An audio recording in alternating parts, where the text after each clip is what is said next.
ವೈದೇಹಿ ಭಾಗ 18. ಕಾರ್ಯಕ್ರಮ ಮುಗಿಸಿದ ಎಲ್ಲರೂ ಮನೆ ಕಡೆ ಹೊರಡುತ್ತಾರೆ.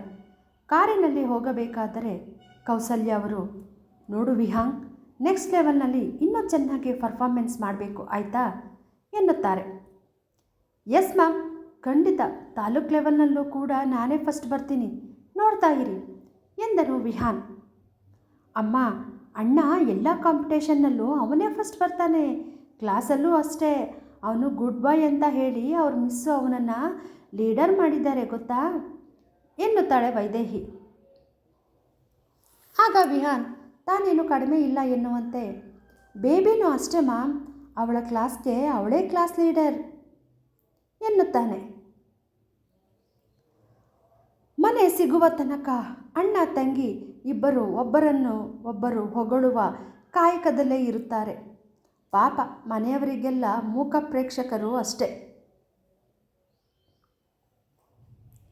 ಮನೆಗೆ ಬಂದ ತಕ್ಷಣ ಕೌಸಲ್ಯ ವೈದೇಹಿಗೆ ದೃಷ್ಟಿ ತೆಗೆಯುತ್ತಾರೆ. ಅದನ್ನು ನೋಡಿದ ವೈದೇಹಿ ತನ್ನ ಅಣ್ಣನಿಗೂ ದೃಷ್ಟಿ ತೆಗೆಯುವಂತೆ ಹೇಳುತ್ತಾಳೆ. ಮನೆಯಲ್ಲಿ ಹರಟೆ ಹೊಡೆಯುತ್ತಾ ಎಲ್ಲರೂ ಕುಳಿತಿರುವ ಸಮಯದಲ್ಲಿ ದೇವು ತನ್ನ ಮಕ್ಕಳಿಬ್ಬರನ್ನು ಕರೆದು, ಮುಂದೆ ನೀವು ದೊಡ್ಡವರಾದಾಗ ಏನು ಆಗುತ್ತೀರಿ ಎಂದು ಕೇಳುತ್ತಾನೆ.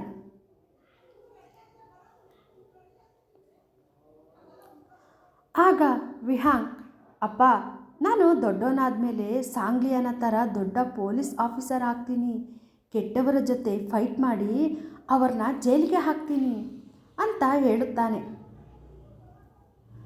ಆಗ ವೈದೇಹಿ, ಪಪ್ಪ, ನಾನು ದೊಡ್ಡವಳಾದಮೇಲೆ ಅಮ್ಮನ ಥರ ಡಾಕ್ಟರ್ ಆಗ್ತೀನಿ, ಪಾಪ ದುಡ್ಡಿಲ್ಲದೆ ಇರೋರಿಗೆ ಫ್ರೀಯಾಗಿ ಮೆಡಿಸಿನ್ ಕೊಡ್ತೀನಿ ಎಂದಳು ಮುದ್ದಾಗಿ.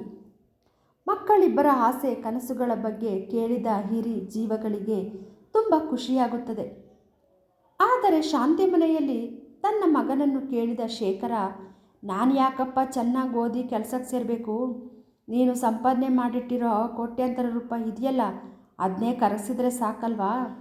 ಅದು ಅಲ್ಲದೆ ನಾನು ಪಾಳೆಗಾರ ವಂಶದ ವಾರಸ್ದಾರ, ನಾನು ಏನಾದರೂ ಕೆಲಸಕ್ಕೆ ಹೋದರೆ ನೋಡಿದ ಜನ ಆಡ್ಕೊಂಡು ನಗಲ್ವಾ ಅಂತ ಉಡಾಫೆಯಿಂದ ಹೇಳುತ್ತಾನೆ ವರುಣ್. ಒಂದು ದಿನ ತರಗತಿಯಲ್ಲಿ ವೈದೇಹಿಗೆ ಕಾಟ ಕೊಡಬೇಕು ಅಂತ ಅಂದುಕೊಂಡಿದ್ದ ವರುಣ ಎಲ್ಲರೂ ಆಟಕ್ಕೆ ಹೋಗಿದ್ದ ಸಮಯದಲ್ಲಿ ತನ್ನ ಹತ್ತಿರ ಇದ್ದ ಪ್ಲಾಸ್ಟಿಕ್ ಹಾವನ್ನು ವೈದೇಹಿ ಬ್ಯಾಗಿನೊಳಗಡೆ ಹಾಕಿ ತಾನು ಕೂಡ ಆಟಕ್ಕೆ ಹೊರಟು ಹೋಗುತ್ತಾನೆ. ಎಲ್ಲರೂ ಆಟವನ್ನು ಮುಗಿಸಿ ಕ್ಲಾಸ್ ರೂಮಿಗೆ ಬಂದಾಗ ಬೇರೆ ಟೀಚರ್ ಕ್ಲಾಸ್ ತೆಗೆದುಕೊಳ್ಳಲು ಅವರ ತರಗತಿಗೆ ಬರುತ್ತಾರೆ. ಎಲ್ಲರೂ ನಿಮ್ಮ ನೋಟ್ಬುಕ್ ತೆಗೀರಿ ಎಂದು ಹೇಳಿದ ಸಮಯದಲ್ಲಿ ವೈದೇಹಿ ತನ್ನ ಬ್ಯಾಗಿನಲ್ಲಿ ನೋಟ್ಬುಕ್ ತೆಗೆಯಲು ಬ್ಯಾಗ್ ಓಪನ್ ಮಾಡುತ್ತಾಳೆ. ಅದರಲ್ಲಿ ಇರುವ ಪ್ಲಾಸ್ಟಿಕ್ ಹಾವನ್ನು ನೋಡಿ ಕಿಟಾರನ್ನೇ ಕಿರಿಚಿಕೊಳ್ಳುತ್ತಾಳೆ. ಅವಳು ಕಿರಿಚಿದ ಶಬ್ದಕ್ಕೆ ಟೀಚರ್ ಅವಳ ಹತ್ತಿರ ಓಡಿ ಬರುತ್ತಾರೆ. ಅವಳು ಕೂಗಿದ ಶಬ್ದ ಅಕ್ಕಪಕ್ಕದ ತರಗತಿಗಳಿಗೂ ಸಹ ಕೇಳಿಸುತ್ತದೆ. ತಕ್ಷಣ ಆ ತರಗತಿಗಳಲ್ಲಿ ಇದ್ದ ಟೀಚರ್ಗಳು ಸಹ ಓಡಿ ಬರುತ್ತಾರೆ. ಆಗ ಟೀಚರ್ ಬ್ಯಾಗಿನಲ್ಲಿ ಇದ್ದ ಪ್ಲಾಸ್ಟಿಕ್ ಹಾವನ್ನು ನೋಡಿ ಕೋಪದಿಂದ, ಯಾರಿದನ್ನು ಹಾಕಿದ್ದು ಎಂದು ಜೋರಾಗಿ ಕೇಳುತ್ತಾರೆ. ವೈದೇಹಿ ಆಟ ಆಡೋಕ್ಕೆ ಅಂತ ನೀನೇನಾದರೂ ಬ್ಯಾಗಲ್ಲಿ ಹಾಕ್ಕೊಂಡು ಬಂದಿದ್ದ ಎಂದು ಕೇಳುತ್ತಾರೆ ಅವರ ಕ್ಲಾಸ್ ಟೀಚರ್. ಇಲ್ಲ ಮ್ಯಾಮ್, ನನಗೆ ಹಾವು ಕಂಡ್ರೇ ಭಯ, ಈ ಥರ ಎಲ್ಲ ನಮ್ಮ ಮನೆಯಲ್ಲಿ ತರೋದೇ ಇಲ್ಲ ಎನ್ನುತ್ತಾಳೆ. ಆಗ ಬೇರೆ ಕ್ಲಾಸಿನ ಟೀಚರ್ ಬಂದು, ಮೋಸ್ಟ್ಲಿ ಮಕ್ಕಳು ಯಾರಾದರೂ ಹಾಕಿರ್ತಾರೆ ಅನಿಸುತ್ತೆ, ಇವಳನ್ನು ಹೆದರಿಸಲು ಎಂದು ಹೇಳುತ್ತಾರೆ. ಇಷ್ಟೊತ್ತು ವೈದೇಹಿ ಹೆದರುಕೊಂಡಿರುವುದನ್ನು ನೋಡಿ ಮನಸ್ಸಿನ ಒಳಗೆ ನಗುತ್ತಿದ್ದ ವರುಣನಿಗೆ ಭಯ ಶುರುವಾಗುತ್ತದೆ. ಎಲ್ಲ ಮಕ್ಕಳು ನಾವಲ್ಲ ಮ್ಯಾಮ್ ಎಂದು ಹೇಳುತ್ತಲೇ ಇರುತ್ತಾರೆ. ತಕ್ಷಣ ವೈದೇಹಿಗೆ ಸ್ವಲ್ಪ ನೀರು ಕುಡಿಸಿ ಸಮಾಧಾನ ಮಾಡಿ, ನೋಡು, ಇದು ನಿಜವಾದ ಹಾವಲ್ಲ, ಪ್ಲಾಸ್ಟಿಕ್ ಹಾವು ಎಂದು ಅವರ ಕೈಯಲ್ಲಿ ಮುಟ್ಟಿ ತೋರಿಸುತ್ತಾರೆ. ಅದು ಪ್ಲಾಸ್ಟಿಕ್ ಹಾವು ಎಂದು ತಿಳಿದ ಮೇಲೆ ಅಲ್ಪ ಸ್ವಲ್ಪ ಭಯದಿಂದಲೇ ಇರುತ್ತಾಳೆ. ಅವಳನ್ನು ಹಾಗೆ ಸ್ವಲ್ಪ ಸಮಾಧಾನಪಡಿಸಿದ ಟೀಚರ್ ಅವಳನ್ನು HM ರೂಮಿಗೆ ಕರೆದುಕೊಂಡು ಹೋಗುತ್ತಾರೆ.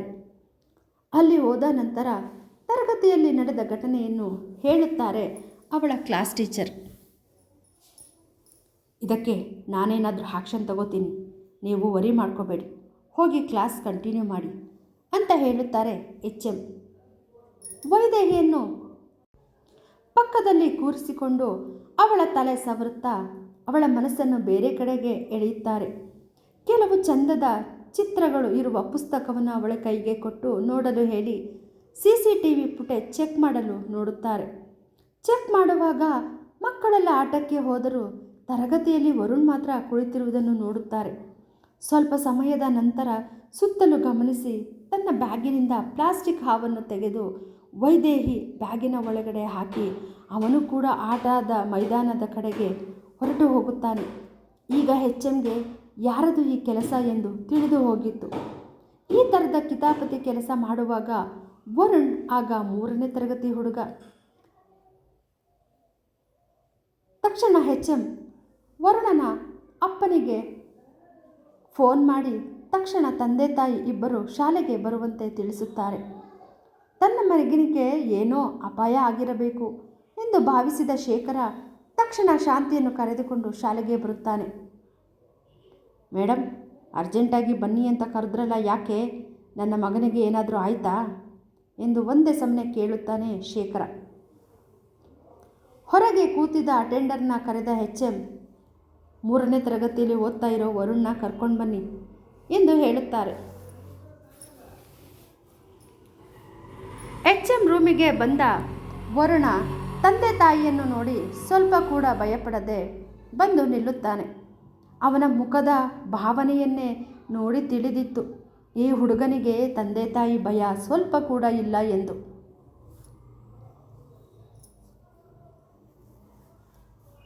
ನಿಮ್ಮ ಮಗನಿಗೆ ಏನೂ ಆಗಿಲ್ಲ. ಅವನಿಂದ ಬೇರೆಯವರಿಗೆ ತೊಂದರೆಯೇ ಹೊರತು ಬೇರೆಯವರಿಂದ ಅವನಿಗೆ ಏನೂ ತೊಂದರೆ ಆಗಿಲ್ಲ. ಇವತ್ತು ನಿಮ್ಮ ಮಗ ಪ್ಲಾಸ್ಟಿಕ್ ಹಾವನ್ನು ತಗೊಂಡು ಬಂದು ಒಂದು ಹುಡುಗಿ ಬ್ಯಾಗಲ್ಲಿ ಹಾಕಿ ಅವಳನ್ನು ಹೆದರಿಸಿದ್ದಾನೆ. ಅಲ್ಲ ಕಣ್ರಿ, ಮಗು ಸ್ಕೂಲ್ಗೆ ಬರೋಕ್ಕೂ ಮುಂಚೆ ಬ್ಯಾಗಲ್ಲಿ ಏನೇನು ಸಾಮಾನು ತುಂಬ್ಕೊಂಡು ಬರ್ತಾರೆ ಅಂತ ನೀವು ಒಂದು ಸಾರಿ ಚೆಕ್ ಮಾಡಬೇಕು ತಾನೇ. ಭಯದಿಂದ ಆ ಮಗುಗೆ ಏನಾದರೂ ಹೆಚ್ಚು ಕಡಿಮೆ ಆಗಿದ್ದರೆ ಯಾರು ಜವಾಬ್ದಾರಿ?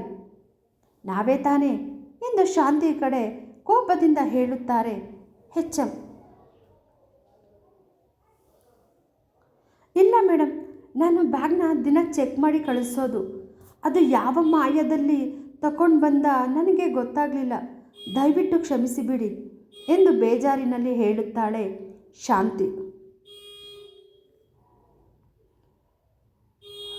ಪ್ರತಿದಿನ ಶಾಂತಿ ಬ್ಯಾಗ್ ಚೆಕ್ ಮಾಡಿ ವರುಣ ತೆಗೆದುಕೊಂಡು ಹೋಗುತ್ತಿದ್ದ ಆಟದ ಸಾಮಾನುಗಳನ್ನೆಲ್ಲ ತೆಗೆದು ಇಡುತ್ತಿದ್ದಳು.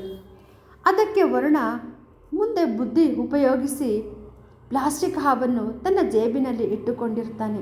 ಇದನ್ನು ತಿಳಿಯದ ಶಾಂತಿ ತಪ್ಪಿತಸ್ಥಂತೆ ತಲೆ ಬಗ್ಗಿಸಿ ನಿಂತಿರುತ್ತಾಳೆ. HM ಮಾತು ಕೇಳಿದ ಶೇಖರ, ಈಗೇನೂ ಆಗಿಲ್ಲ ತಾನೇ, ಬಿಟ್ಟಾಕಿ ಎಂದು ಉಡಾಫೆಯಿಂದ ಹೇಳುತ್ತಾನೆ.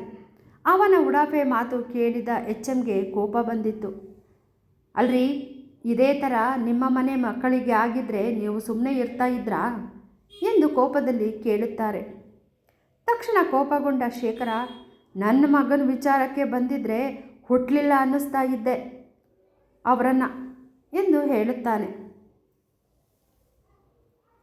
ತಕ್ಷಣ HM, ನಿಮ್ಮ ಮಕ್ಕಳಿಗೆ ಒಂದು ನ್ಯಾಯ, ಬೇರೆಯವರ ಮಕ್ಕಳಿಗೆ ಒಂದು ನ್ಯಾಯ.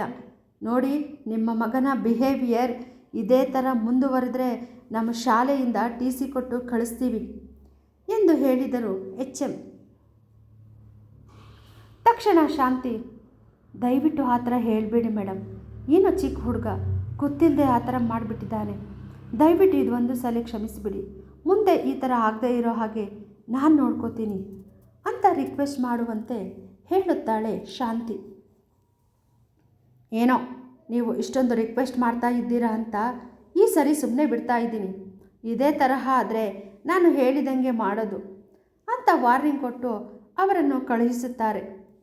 ನಾಯಿ ಬಾಲ ಯಾವತ್ತಿದ್ರೂ ಡೊಂಕಿ ಅಲ್ವಾ, ಅದಕ್ಕೆ ಎಷ್ಟೇ ದಬ್ಬೆ ಕಟ್ಟಿದ್ರೂ ಅದು ಬಿಚ್ಚಿದ ಮೇಲೆ ಮಾಮೂಲಿ ಅದೇ ಕತೆ ಆಗಿತ್ತು. ಶೇಖರನ ಮಗ ವರುಣನ ಕತೆ ಮುಂದುವರಿಯುತ್ತದೆ.